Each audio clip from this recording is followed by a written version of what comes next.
Scientists are voicing their concern over research into modifying insects to spread viruses, a Pentagon project designed to protect crops. It's a theory Hollywood horror movies have already got to grips with.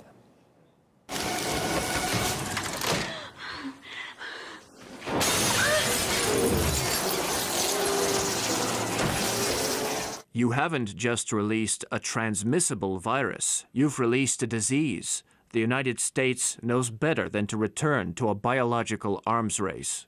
The program may be widely perceived as an effort to develop biological agents for hostile purposes and their means of delivery, which, if true, would constitute a breach of the Biological Weapons Convention.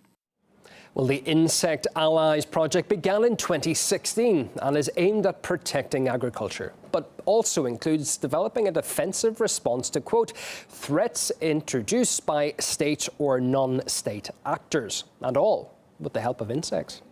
Well, in nature, bugs routinely spread viruses among plants, but recent genetic advances could now allow scientists to customize those viruses by using modified insects to spark changes in target crops such as tomatoes or corn, making them more resilient to drought or to flooding. But scientists say it's like opening a Pandora's box, which once open could lead to unpredictable consequences. They suspect that the gene engineering could lead to unforeseen mutations, potentially making plants carcinogenic. The insects themselves could prove hard to control, and there's also the fear that it's a route towards biological warfare, which is forbidden by the Biological Weapons Convention. Well, those scientists behind the research say there's nothing to worry about. Technologies dealing with food security and gene editing certainly do have a higher bar than most for transparency, research ethics and regulatory engagement, and I believe Insect Allies meets that raised standard. We reach for fundamentally new ways of delivering more precise, efficacious treatments through systems that can be readily adapted to confront a range of potential threats.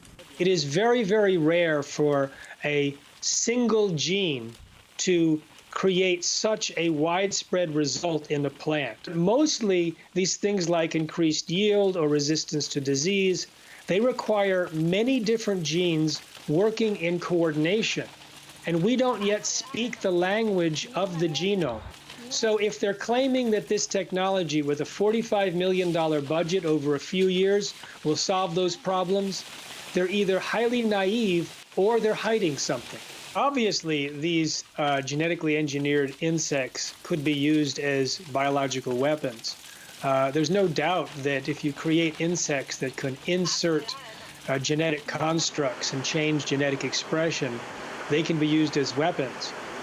What's also interesting is that even if it were not being used as weapons, it's extremely dangerous, enormously dangerous to even release these. At this point, they're already releasing them in greenhouses. And if there was an earthquake or some kind of problem where they released, we have no idea how they might actually reproduce and propagate in the gene pool, changing the nature of our ecology, perhaps forever.